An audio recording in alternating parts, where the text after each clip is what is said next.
This is the Nathan, Nat and Shaun podcast. We're going to hit the roads right now, guys. Oh, right, mate. Safely? Yeah, well, safely. We used to have a go at you, remember, when the laws about, like talking on your phone first came in, you were very lapsed with that. Now you're not, because the Mazdas are fully connected. Yeah, that's Fully right. connected, yeah, come Fully on. connected. But there has, the police have come out and talked about demerit points. Yeah. Ready? Australia's worst ever driver has racked up 1,606 demerit points in just 4 months. Enough to lose his licence 123 times. That's a lot. With $114,000 in fines. So you get 12 demerit points. So he's just racked them up until they could actually put it together and go, So "Oh, what you lost your happens is licence." the And he police kept- don't Yep. show in real time what's happening with fines and demerits and stuff like that. So as he's accumulating them, when he's getting pulled over again and again and again, Yep. They don't have any reference. Yes, until they've issued the tickets, because you know how there's the offence, but you don't get the ticket till later. Oh, absolutely know that part. Yeah, so he committed Is that right, Shaun? 355 offences in a 4-month period between December 2023 300? and April 2024, averaged out at more than 3 every day. They would have given him the ticket, but they couldn't catch him. Yeah. Oh, my God, it's a roadrunner. Did he pay the fines? I hear you ask. Well, of course. No, Shaun. He fled the country because he was a Frenchman. I am Pepe Le Pew. Everyone should have a hobby, don't you think? Mine is making love. Well, And that and speeding. He fled the country. Fled the country, Or Shaun. went home. No, fled. Or fled. Do you know what I mean? Like, if it's only here for 4. No, I'm gonna go home now. Just went home. You usually tie up loose ends before we go home. This is insane. So it's not the only time that it's happened. It So happened how much to in fines was it? $114,484. That's why I didn't tie up the loose ends. Yeah. Jeez. Yeah. There was another French national. He What are they accumulated doing? 553 demerit points before fleeing Australia when the authorities and the police computer system eventually caught up with him. Same thing. Yes. Suddenly they realised how many fines he had, and then he just took off. And the guy that lives in Sydney, like a Sydney bloke, racked up enough Sydney demerit points in one day till one day last June to lose his licence almost 11 times over. In one day? In one day. He was caught speeding 15 times, In a running day? red lights twice and unlawfully using his phone, earning him 141 demerit points. I didn't know as you it lived was- in Sydney, Shaun. It was a hotel weekend and double demerits were in place. Yeah. So, to be able Just to wait flee till the flight country, again. though, have you ever known anyone to flee the country? No, but that makes sense because you can't afford to pay those bills. No. So there's no other choice. And you know you can get to the airport quick. Yeah, the Uber driver would be like, "Oh, can you hurry up, mate? Come on, I know you can go faster than this." I've never known. We've never spoken about anyone fleeing the country on this show. Bella is the newest member of our team. Hello. Oh, no. Hi, Bella. Now you know Sam. Second newest, yes. Sam number 2 Now is the newest member. we're old hat with Bella, yeah. Yeah, Bella, I've done this before. fleeing the country. Know Yes. anyone? Yeah, so I have a family friend who moved overseas probably like 40 years ago to avoid HECS. So come over and did 40 the years university ago, degree. would've No, No, so it's he's from from here. Oh, yes. Like, Oh. grew up here, did Racked up uni a here and HECS debt. everything. 40 Racked up a years HECS ago, debt. 40 years ago, the HECS debt would have been $1,500. Exactly. Yeah, it was like, I'm not paying that, and left. And And, it left. still starts to accumulate. Like, it still accumulates. What would 40 So years as of long as he interest? doesn't pay tax In Australia, you don't have to he pay doesn't it. have to pay Yeah. it. Yeah. So wait, that's that. Did your degree, and your degree is still your degree? yes. Yeah. How much does does that increase over 40 years? Do you think? Well, it's it's indexed to CPI, inflation. isn't it? So for a long time it didn't go up. I remember last year when all of a sudden inflation caused it to go up, and everybody lost their minds because all of a sudden the HECS debt was significantly more. So yeah, Should be 3% a year, if you have no intention of paying it, then it doesn't matter. It reminds me of when you were younger and we're all members of video stores, like Yes. Blockbuster or whatever, and then you would rack up a lot of fines. And back you then, fled the and back country. then it would be like 30. No, but you would flee your suburb. You would. So then you would once you started burning all of them, and then you would just go out to a next suburb. You'd be living in Northbridge and your video store would be Midland. Yeah. And when they just look at your address, you have to lie and say why you're there. Like, Oh, yeah, my girlfriend. My lives in girlfriend there. lives there. And they said, "Girlfriend, really?" Yeah. What's his name? We're talking about fleeing the country. Casey's in Bayswater. Hello. Hello. Hi, Casey. Casey. Who fled the country? Myself. Okay. I came back home to Australia Oh, from what? England. Okay, Oh, so what happened? I got hit by a car crossing the road in England, and the girl tried to sue me for the damage to her car. What? What? Yeah. Yeah. And so did the cops I come... got the letters in the mail, and I just ignored them because I knew I was coming home. Yeah. Okay, so that was from her lawyers, but did the police investigate and then they have anything against you? The police interviewed me and everything, but after that first interview, I never heard anything from them. Okay, can you run us through how you got hit by the car? Accident, Give us what happened. Go. I was crossing the road. I just didn't see the car, and I went over the car, broke my arm and leg. So was it a crosswalk, or you just walked out into traffic? Yeah, well, it wasn't an official crosswalk. No, I was just walking across the pub for a Christmas party. So it was your fault. No, I didn't see the car, but I wasn't even drunk. I don't drink. I've never drunk in my life. Okay, so let's talk about this. So what was her car? Do you remember what it was? It was a yellow car. I know that much. A yellow car. And that's a how safety did colour. you not see it? Yeah, that's a safety colour. You should really see I that. saw it, but it seemed really far away. But then all of a sudden, it's not. So wouldn't your insurance cover that? Someone, if you had insurance, yes. But if you don't have insurance, I mean, do they have third-party stuff over there? I don't know the answer to that. Yeah, but are you really do you have to really fix your yellow car? Well, I know. Okay, so you've just run over someone, right? No, they've gone over the top of your yellow car. Yeah, well, you've hit someone. You've hit someone. Do you feel sorry for the person or for your car? Because clearly they're just thinking. I mean, you want to make sure the person's all right. Yeah, and then you go, okay, but you've got to pay for this. Yeah, well, I mean, if somebody just steps out in front of you and you hit them, that is that is their fault. It is, but it just seems really bad to sue someone after you've hit them with your car. Like, you know what I mean? It's just like, oh yeah, there's a dent on my car. Oh, well, imagine being hit by it. Even though there's a right and a wrong, it just doesn't seem right. Yes, it doesn't seem polite. Thanks, Casey. But the answer is obviously just to flee the country. Thanks, Casey. Emma's in Pearsall. Hello. Hi, how you going? Hi, Emma. Now, talk to us about your dad fled the country. Yes, he did. Back in the 70s, after he took my mum to court to try and get maintenance of his 4 children, i.e. me as well. Yeah. He decided, oh, bugger, I'm not going to pay maintenance on all 4 children. Yes. So he fled the country.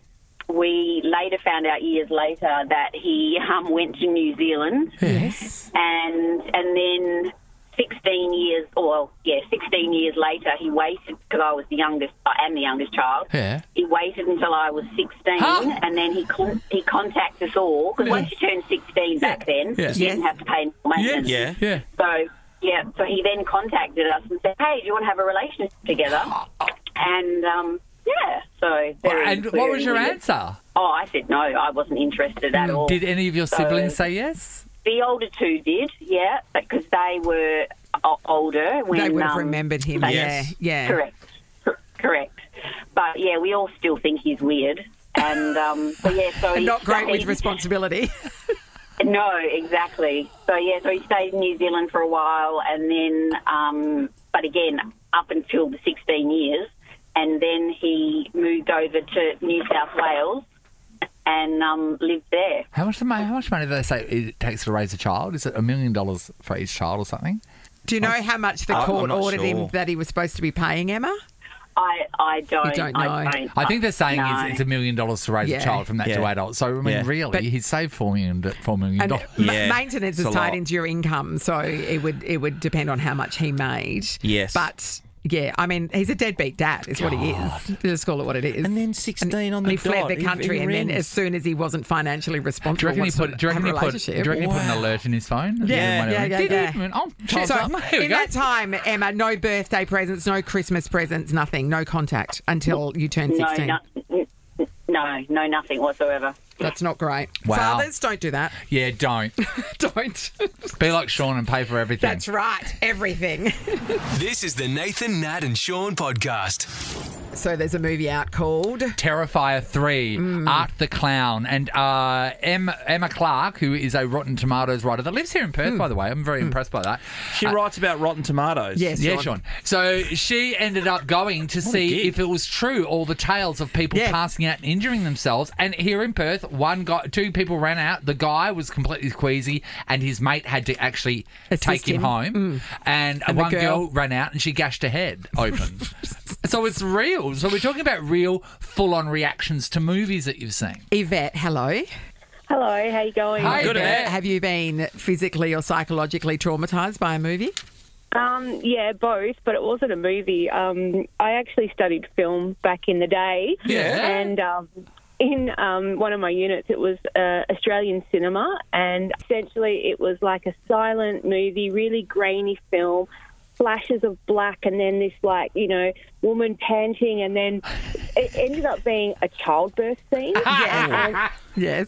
It was so full on that I just started kind of having a bit of a panic attack in the uni lecture theatre. Yes. And I was like, you know, just like rushing past everyone, like, excuse me, and then I stacked it on the way down, like I was like halfway up the theatre, and it kind of like scarred me for life. And I was like, I'm never having kids. Yes. Did you ever have kids? Yeah, I've got 2, but I was like, I'm going C-sections. Yeah, right. Yeah, wow. Caesar salads all the way around. Yeah. Well, I don't even remember the course that my friend was doing, but we all rocked up there and they would do a desensitization course that would have where been you would go psychology. to go and look at all different pornography. So we went that night because they said you could bring friends. So we all went. And everyone had like chips and drinks and stuff like that. And then they show you a series of pornography that you would never probably see, like 2 very elderly people. Brian and That's Marlene. just Like, wrong. yeah. Like people that have been in severe accidents. Yeah. All this full on stuff, and you're there. It was shocking, and then you watch it there to desensitize yourself at the end of the night to go. At the end, it's just bodies. Yeah. That's why he's such a sick puppy now. I've seen everything. Thanks, Yvette. Sage is in Claremont. Hello. Hello. Hi, Sage. Sage. Okay, so have you been physically or emotionally traumatised by a movie? Absolutely. So this was some years ago. We went to see the movie Black Swan. Natalie Portman. And Yes. who else was in it? Natalie Portman and who else? Mia, the one who's married to Ashton. Mila Kunis. Mila Kunis, that's Mila. right. Mila So Kunis. this is the ballet one, Yep. the dancer, yeah? This is the ballet one. I've heard it's very good, but I could not watch it all because I went with a group of friends. This was in the day before you could book online, so we weren't all actually sitting together. I was sitting with one of my friends, one was sitting like some rows behind us, and it was in the scene where she started picking at her cuticle. And I was, oh my God, I've got heart palpitations now just thinking about it. I said to my friend, I honestly do, I said to my friend, I don't feel very good, I feel a bit weird. And so I left the theatre and she followed me. Yeah. And then once we got out of the theatre, I fainted. I hit my head on something that was on the wall, like this bar heater. Oh, Sage. So she took me to emergency to get myself checked out. And the worst bit was that my friend who was sitting behind us didn't know what had happened. And she just stayed there watching the movie. And then at the end, she was like, where's my lift? She had to walk home. You're in hospital. I tell you what, nice though, movie about a dancer. I think that you skip on through. We all saw that movie. I don't even know the scene you're talking about, but that was so monumental to you. Yeah, the things that's that right. affect different people are amazing. Thanks, Sage. Di's in Rockingham. Okay, talk us through the movie that traumatised you.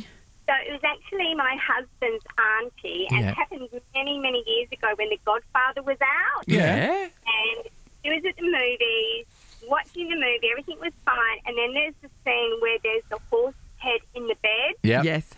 He had a panic attack, an asthma attack, and literally passed away in the cinema. Die? Yeah. So The Godfather killed her? Yeah, literally. She died at the cinema. I think it might have been the Piccadilly or the Royal. Oh, my God. It feels like it would have been the Piccadilly. Because whenever I was in the Piccadilly, I thought, how many people have died in here? And well, at least one. Definitely one. You know what? So it is terrible that you get a refund. I mean, that's next level. No, but it's terrible when you lose anyone, right? But some circumstances are a bit more funny than others. Do you guys laugh about the fact that she died in the cinema? It's funny, you know, because we were only talking about it the other day, like my husband and I, and the Godfather scene, there was something on TV, and he said, oh my gosh, I remember, that was my aunt, she died in the cinema, and it was like funny, but it's not. No, You know, it's obviously tragic. But it is funny. But also... My first thought was, did the ambulance go into the cinema? Like, the ambulance people, like... Yeah, and did they have to pay a ticket? Yeah, she won't be needing that chalk bomb. Nathan, Nat and Shaun in podcast form. All right, the V8's hit the mountain. You can't believe it. It's here again. Bathurst 1000th. The drivers will be on the track today, pumping it out. And you know what? There's no better time of the year to speak to Mark Scaife, the legend himself. Good morning, Scaife. Good morning, guys. Talking to you, Scaife, is the equivalent of dusting off Mariah Carey ahead of Christmas. Do you know what I mean? Like, because you think Bathurst, you think Scaife. You're out of control, Matt. I've never even heard that. That's very good. It's like they thaw you out and wheel you out. There he is, ready to go. I love it. And you know what? The crowd would have been going mental yesterday, Scaife, when you're in the heart of Bathurst, in the town centre itself. For the very first time, all the drivers, Nate, drove through the middle of town. A parade. We love a parade. A parade, yeah, Scaife. Well, we've never done that before. So we've always done a driver parade and stuff in through town in a Ford or a Holden or whatever you're in. But to drive the cars into town, so we've got this concept called Track to Town. So we drove the cars from Bathurst, from Mount Panorama, up into town, parked in the main sort of centre of town and did this big street party. We had thousands of people there. It was fantastic. Everyone got car parking fines, Nathan. Oh, fantastic. So it's exactly like Perth. Hey, Scaife, let's have the local council make it quick, guys. That's what you got to do. There are certain towns around the world. So we've got Roswell, right? That's synonymous with aliens. Yes. Yeah. And then you've got Tamworth, synonymous with country music. Yes. And then you've got Bathurst, synonymous with racing. I've never been there. Is every second cafe like a racing car cafe and stuff like that? Yeah, what happens the rest of the year? What is it? It's actually a really cool town. They've got a big university here. It's actually one of Australia's best media journalist universities, Charles Sturt. It's got a lot of infrastructure. It's a really wealthy sort of agricultural town. It's the first inland European town across the Great Dividing Range. So it's got a lot of history. It's a really cool town. And then when you come and see the local architecture and all the stuff, and then when we turn it into a racing parade, it goes completely mental over the weekend. It's great. It's fantastic. So there's no Holden versus Ford cafe or anything there? Well, not really, but there is still a lot of heritage stuff. I mean, in the street party last night, everyone had a HRT, a Holden racing team jacket, and a lot of Ford jackets and stuff. So there's a lot of people that have been coming here. The annual pilgrimage to Bathurst is massive. Surely there's a bar called the Checkered Flag. There has to be something there. And if not, why aren't we opening a business? Right, we have to get I think they're too close to it. That's funny. The Checkered Flag Hotel. That's great. It just works, doesn't it? But there's been a lot of change, actually, Scaife, that's coming up, and Toyota's going to join the ranks very shortly. But in the meantime, for the race that's happening over the weekend, we'll get to see the primary driver take up the order, first cab off the rank. Yeah, look, and I think that's the right thing to do, to be honest, guys. The main driver, Australians. This is a Stop the Nation Day in Australian sport. Your TV's on most of the day. You definitely don't miss the start. And to have our lead drivers, the people that know the superstars of our game, in the cars at the start. I mean, we don't go to the AFL Grand Final and watch the reserve grades come on at the start, right? So you've got to end up having the real impetus, the real stars of our game at the start. And then what happens after that, strategically, is going to be really interesting because the co-driver must do 54 laps, 1/3 of the race. Yeah, right. So what will end up happening is the lead drivers will start, and then you've got to find a way to get those 54 laps done so that then the lead driver can get back in and sprint home. Yeah. So there's going to be a lot of thinking on your feet, a lot of strategy applied. Minimal mistakes wins this race, so it's a tough day. So do they just like jump out at the traffic lights when people do swapsies? Yes, that's how it works. And that sounds to me like there's going to be a lot of guys in the pits with clipboards and things, like marking down numbers and you'd have to keep an eye on it. Yeah, there will be a lot of propeller heads doing their very best work. There's no doubt about that. Do you have to be good at maths to be a driver? A good driver? You have to be good at math to be a good engineer. The engineers will be a big part of Sunday's race and a big part of the whole weekend because it's such a team effort. The preparation of the cars, the way that you get through all of the practice without making a mistake, and then obviously qualifying on Saturday afternoon for the top 10 shootout is massive. So there's a lot of elements to the weekend, and by the time you get to Sunday, you've just got to have, as I said, your best people on their game on the day and minimise the mistakes. Now, Scaife, you were talking about the co-driver doing 1/3 of the race. Now, back in 2010, when you took it out with Craig Lowndes, did you do 1/3 of the race? And can you tell everybody what the injury was that took you out? Yeah, I did a third of the race. So yeah, I had to obviously meet the criteria, rules and regulations and all that stuff that ends up, as part of the game. But what I did, about 2 laps before the finish of my stint, I fired down the inside of a lap car and turned the wheel into the dipper, and it popped my a rib out. So I seriously, I could not breathe. And I got out and I said to the guys, I don't know whether I can get back in. Anyway, I had this mad physician bloke who then tried to pop my rib back in. I reckon it made it worse.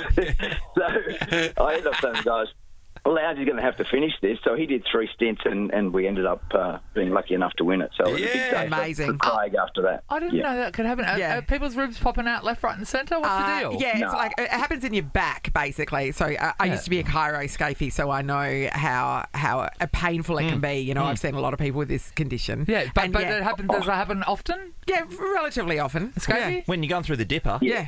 Jeez. Yeah, well, it's never happened to me before or after, but when it did happen, it was like someone sort of it had been like such severe pain. I couldn't breathe. It's just a knife in the back, exactly. Yeah. And that's the thing is, like, if you hurt your foot, you can just not walk, but you have to keep breathing. Yeah, it's fairly critical. It is fundamental. It is fundamental. Yeah. Hey, Scaphy, we know historically the weather plays a very big part in Bathurst. What is the forecast for Sunday? So pretty nice leading into the weekend. So today's really not a cloud in the sky, beautiful conditions, and the typical Bathurst scenario is there's a 70% chance of 5 to 10 mil on Sunday. Yeah, that's right. the current. Oh, that's the makes it a bit greasy, prediction. doesn't it? Yeah. It does, and that then makes it really hard because when it rains around here, it's a wild racetrack. Are people still like jumping in the night before and burying their booze? Allegedly. That happens about 3 or 4 months early. They come up I know it's like a treasure hunt. Because no one can remember where it was. It's a magical time. We can't wait for the coverage. And by the way, if you haven't seen it before, get on board because I think you guys in the supercar industry do the best commentary and give you a great insight of what goes on during the race itself. It's just phenomenal. Good luck. And can you just give us a winner for the event, please? I'm going to put my money on Chaz Mostert and Lee Holdsworth. The last time they were together, they won. They've been getting faster and faster and faster through the course of the year with Chaz and that team, and they've got to win the race to keep the championship alive. So I've got Mostert as the favourite. Good on you, Mark Scaife, everyone. Thanks, mate. Thanks, guys. Bye-bye. See you, buddy. Bye. Have a great weekend. Nathan, Nat, and Shaun podcast. As you know, for several years now, we've had Harry Fitzgerald as part of the team. Well, that runs out on Friday. He's gone on to bigger and better things. What? Yeah, he's rejecting us. For years, we've been calling Harry a tall drink of water. And little did I realise, after not seeing all of his brothers, that he's a tall glass of tap water. Yes. We've got some bottled water here. Yes, we've gone top shelf Fitzgerald. He's good. He's good. So Give us the introduction, why don't you Harry. introduce our guest? Welcome to the show, Leo Fitzgerald, younger brother. Hello. Thanks Hello, for having me. Leo. Also in the background, Kathy Fitzgerald. Kathy Fitzgerald brought in her mini quiches. The mother. Who's also very tall. Yeah. Also, Kath, I know that Harry leaves on Friday, but your quiches are never leaving the building. We do know that. You're just not that just far drop away. them round quite frequently, thank Now, you. Harry, what's the reason why your brothers come in? Because we were pretty intrigued by his story. Well, it's always a fascinating chat around the whole world of below deck and the super wealth. Yeah. But Leo's been living this life for the last 6 months or so. I have, yes. I've been working on a super yacht over in the Mediterranean. And, living my below deck dreams. So, a super yacht is something that we could only ever be able to go. I think that we could go on there quickly and have a look and get straight back off. Yeah, that's What right. is it like living on a super yacht? It's not as glamorous as it seems. Really? All the crew areas are pretty average. tight? Very small bedrooms. You're sharing? Yes, I'm in a cabin with 3 people. 3, and Yes. I'm guessing that they're as small as those bunks that we see on below deck, yes? Yep. Like the smaller. width of your body, that's it. Yep. Yeah. And it seems like when you're working, you're really working. Is that right? Mm-hmm. Yeah, flat when you're out. on deck, you're flat out all the time. So what is your role? Do you have what's your actual title? My title is deckhand. Yes. So basically Sometimes maintaining... deckhead. Yeah, they call him. Yeah, absolutely. Just maintaining the exterior of the boat, making sure everything's clean, looks nice for the boss. So you're literally just polishing things a lot. Yep. Yeah. Do you know when the owner's coming aboard? Because you work for a private owner in this case. It's not a rental. People can't. Is it hire a that, case where you've got to have it absolutely gleaming because you don't know when this cat's going to turn up? Yeah, all the time. You just got to have everything perfect. Whether, like, you know, there's areas that he's never going to go, but you still got to make sure they're polished, ready, looking beautiful.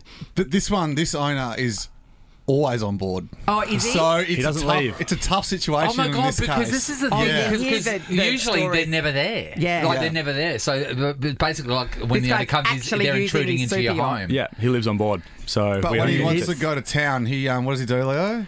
He flies his helicopter, so he gets his chopper to come pick him up.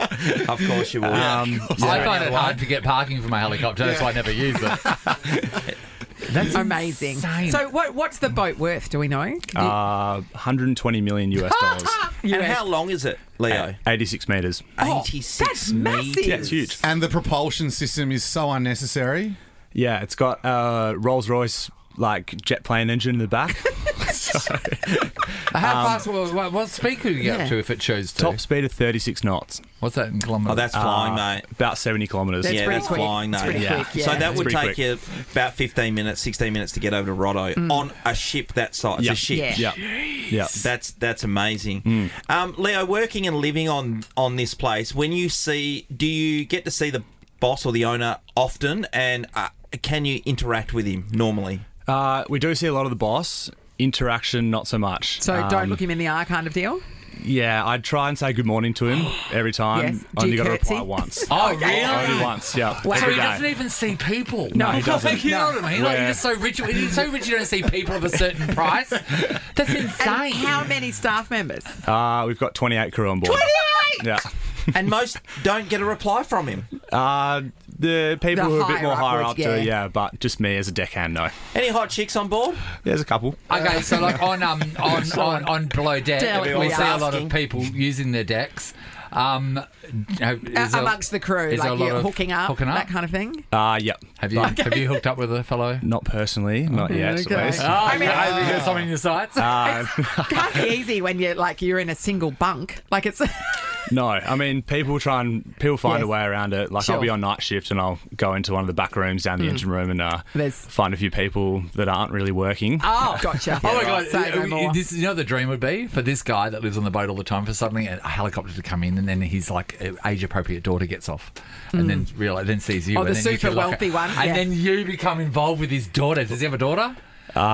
He does, but not of age. Okay, great. Leo, you're talking about going around the Mediterranean on this boat and working on it and stuff like that. What parts of the Mediterranean have you seen, and do you get to pull into any ports? And how much time do you get to explore? Yeah, so we don't really get any days off, so that's a bit hard, but we kind of get nights off, so we get to, if we're ported in Monaco, we'll get to go explore the town, go out, have a few beers. But unfortunately, I have to work the next day. So is there a time that you have to be back before the tender goes back to the boat? Yeah, so I do like tender runs. Last one's at like 1 a.m. What did you miss the last tender run? You're stuffed. I think you just might get be on a plane home. Oh, it might be a fireball offence. maybe. Yeah. Has anyone tried to take someone off the mainland back to the boat? Not on my boat, but definitely heard You'd stories. have to have a go, wouldn't you? Yeah. I mean, how impressive. I know, but But I mean, the tender of shame in the morning is tough. not just that, and your two bunkmates. Yeah. They're in there as well. So we're talking to people who have done rather extraordinary jobs when they were younger, inspired by Leo Fitzgerald, who's living the below deck life on a super yacht. And that's when we met Craig. Hello, Craig. Hey, how are you? Good, buddy. Okay, what did you do? Well, I started pretty young. I mean, I'm almost 50 now, but at the age of 20, I went on the QE2.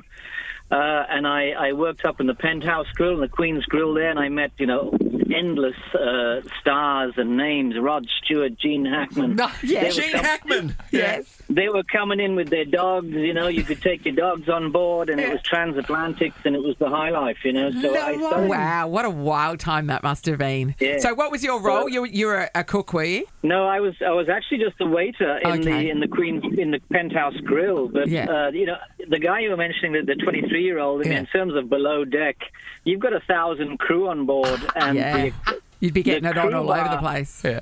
The crew bar every night was just packed. It was just crazy. Yeah, imagine that. So I mean, you couldn't. I mean, we slept about 4 hours a day, and then 2 of those hours were after breakfast, and then. You got back up for lunch, and then you try. If you weren't on afternoon teas, then you'd duck in, and if you were on teas, you'd try and sell the duty to someone else because you were so exhausted from the night before. Selling your shift. That's so funny, Craig. And it just went on and on. Are you stuck at this working on that boat in particular for a fair while? Did you move to other areas? Oh no, I stayed on it I stayed with Cunard for 7 years. I opened the big Queen Elizabeth, and then the Queen Mary 2. I opened that as well. I became management, and I was running the butler side. So that's what got me into. Then I moved to Aspen on a ski resort, and I ran the private club on top of the mountain, and that's got endless. It's got 350 members. I did private parties for Rod Stewart was back in the house. Kenny Rogers. Kenny, I did a wedding at the base of the mountain, and like halfway through dinner, it was the owner of Pizza Hut. What are they serving? Craig, we've got to let you go, but what do you do now? What do you do now? Oh, I do the same. I'm still doing for high-end people in Perth. Wow. Can I just say... so people like us. Natalie and I talk about this all the time in the morning because I'll pull up some mega mansion here in Perth and I always go, oh, my God, the money that lives here in Perth. Is there so much obscene wealth in Perth that most people aren't even going to see? Massive. I mean, if you got access, I mean, I did. You mentioned her earlier, but don't mention Gina. her name now. I've just said it. Yes, yep. But the amount of hangars and the airports and what they've got in them is massive, and you wouldn't even know. Yeah, amazing. I mean, there's one guy here in town that bought 10 Bombardier jets at 85 million. Oh! In town here, in Perth. In town, in Perth here. Lovely guy. He bought 10 of these jets. He's the main guy who sells them and buys them and does whatever he wants. So, I mean, it's... so I got into a bit of that as well, trying to sell him the same jet that he was trying to sell everybody else at a better price. This is a podcast of Nathan, Nat and Shaun. Hey, remember, is it W, the Ibis House? Remember the Ibis House? In Inaloo, I think it was. It's just around the Cedric Street entry or exit, whichever way you see, around sort of near IKEA sort of thing. There was a house there and it was called the Ibis House. Have you guys ever heard of the Ibis House, Bella? Have you? I haven't. Sam, have you heard of the Ibis House? Okay, so it was this house, it was sort of on the corner and it was just covered in bin chickens. And they were everywhere. And the rumour was that the woman was feeding them. Well, you would imagine so. Why would they go to one house in particular? And literally there would be hundreds on top of the house and in the yard, and they would not even step a foot into the yard next door. It's going to keep people away. You're not going to get door knockers. Do you know what I mean? If your house is covered in ibis. Yeah. So this is insane. A woman in the US, she 10 years ago started feeding a family of raccoons, and now it has grown into a size where they've infested a backyard. There are now hundreds. So that family's bred and also told their raccoon friends, hey, free food. Just like Shaun would do. It drove her out of a house. Oh. And so then, now they own property. Yeah. So then the wildlife operators, they had to remove the raccoons and get the homeowner back into her property. But they're saying that because, of course, the raccoons their friends have been told about this is where you get free food. They're probably going to just come back. Well, squatters' rights in the US are full on. That's right. Yeah. And it really throws up the idea of when people tell you not to feed the wildlife, what can possibly happen. Yes. When I was in Amsterdam and we were staying on a houseboat, there was a sign there saying, don't feed the swans. And we're like, whatever. So we started feeding the swans. And every morning we were getting woken up by just dozens of ferocious swans pecking at the windows with their beaks. You know why? Because they've come straight out of the cafe, starving. I know where we get a free feed. They just had a giant joint. Bella works with us here. She answers the phones. We're talking about people feeding wildlife and what can go wrong. What happened with your friends? So my friend just bought a house out in the hills, like Kalamunda Way, and they moved in and they started hearing all of these noises in the walls, in the ceilings. Anyway, it turns out the old lady who was living there before must have been feeding the possums. So they have a possum infestation in the ceiling. Many? like 20. Oh, that's a lot of possums. Like one possum makes a lot of noise. And they have been like pulling out all of the like insulation, like taking over wiring, everything. It's crazy. You walk into this one room that they like don't use, they can't use, and it literally smells like the zoo. Oh, like, wow. So what are they doing to get rid of it? Well, they got quoted, so they have to get professionally removed because they're like native wildlife. Yeah. Yes. $20,000. To remove the possums. 20 possums, though. This is the thing when you're buying a house, how would you ever think that there was the owner beforehand was feeding possums there in the roof? Probably go in that room that smells like the zoo. Wow, yeah, that'd be a giveaway. So they're buying or renting? Buying. So did they notice the possum problem they didn't before? notice it. But when they moved in, my friend said she was literally like laying in bed. Yeah, one they night wouldn't have done by any herself. home opens at night, put it that way. Yeah, and she just heard this like nocturnal. scratching in the walls, and like they fight in the ceiling. Yeah, and have you heard possums fight? Yeah. It's It's terrifying. Yeah, So, no, wait nunchucks, there. everything. So are Full they on. supposed to disclose certain things about a home? Yeah. Or, yes. or do Well, they that not would be a have due to? diligence thing, I would think, about like that.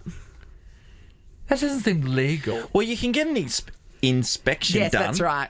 And You'd most think that people would do, show but up they in look for, inspection because they white look in the ants and ceiling. stuff like that. They do look in the ceiling They do usually, look don't in the they? ceiling. Yeah. Absolutely. I feel it may have been like a private sale thing, like a Yeah. side. I hope they got a good deal.